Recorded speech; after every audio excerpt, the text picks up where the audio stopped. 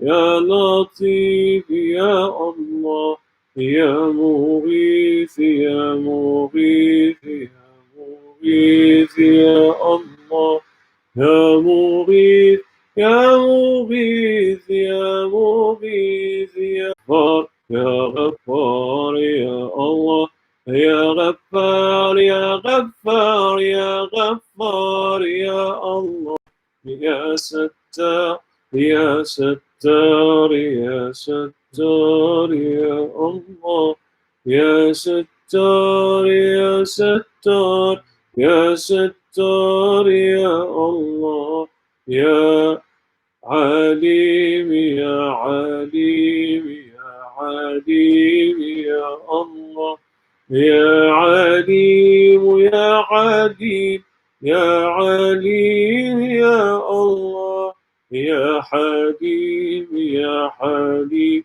يا حليم يا الله، يا حليم يا حليم يا حليم يا الله، يا سلام يا سلام يا سلام يا الله، يا سلام يا سلام يا سلام يا الله، يا ودود يا ودود يا ودود يا الله، يا ودود يا ودود يا ودود يا الله، يا فتاح يا فتاح يا فتاح يا الله، يا فتاح يا فتاح يا فتاح يا الله، يا رزاق يا رزاق يا رزاق يا الله، يا رزاق يا رزاق يا رزاق يا الله، يا وهاب يا وهاب يا وهاب يا الله، يا وهاب يا وهاب يا وهاب يا الله، يا شافي يا شافي يا شافي يا الله، يا شافي يا شافي يا شافي يا الله. حسبنا الله ونعم الوكيل، نعم المولى ونعم النصير، لا حول ولا قوة إلا بالله العلي العظيم. إن الله وملائكته يصلون على النبي، يا أيها الذين آمنوا صلوا عليه وسلموا تسليما.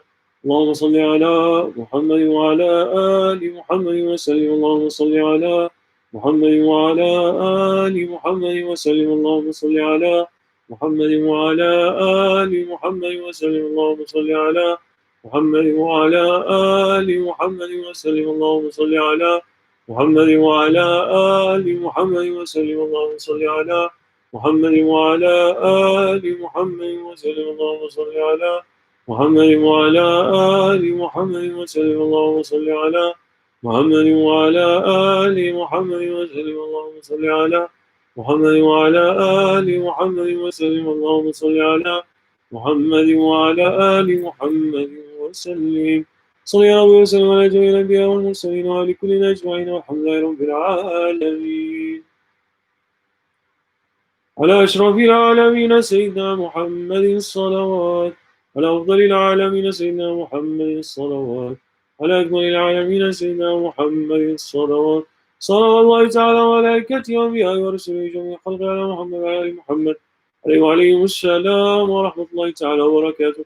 رضي الله تبارك وتعالى عن سائر أصحاب رسول الله أجمعين، وعن التابعين بهم بإحسان، وعن الأئمة المجتهدين الماضين، وعن العلماء المتقين، وعن الأولياء الصالحين، وعن مشايخنا في الطريقة النقشبندية العالية قدس الله تعالى روحهم الزكية، ونور الله تعالى ضيحته مباركة، وعاد الله تعالى علينا بركاتهم في باطن دائم. والحمد لله رب العالمين. الفاتحة.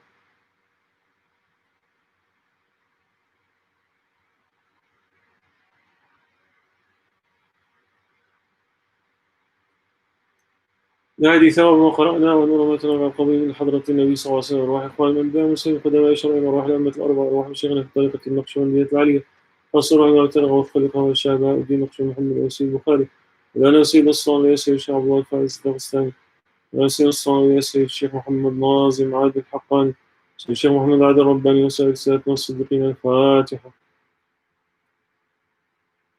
سبحان ربي العلي الأعلى الوهاب.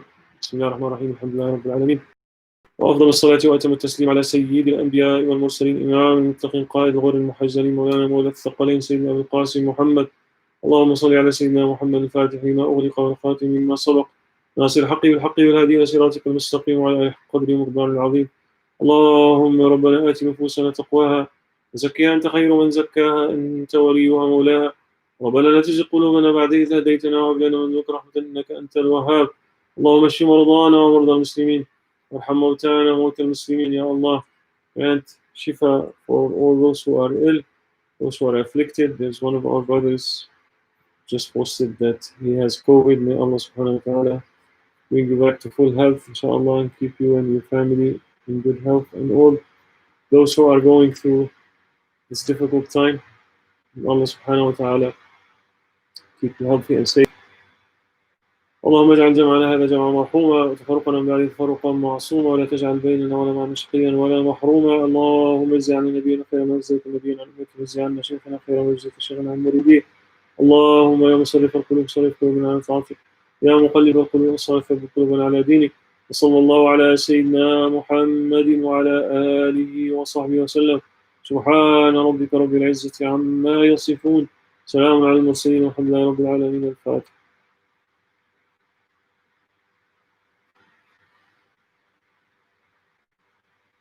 Alhamdulillah wa shukrulillah.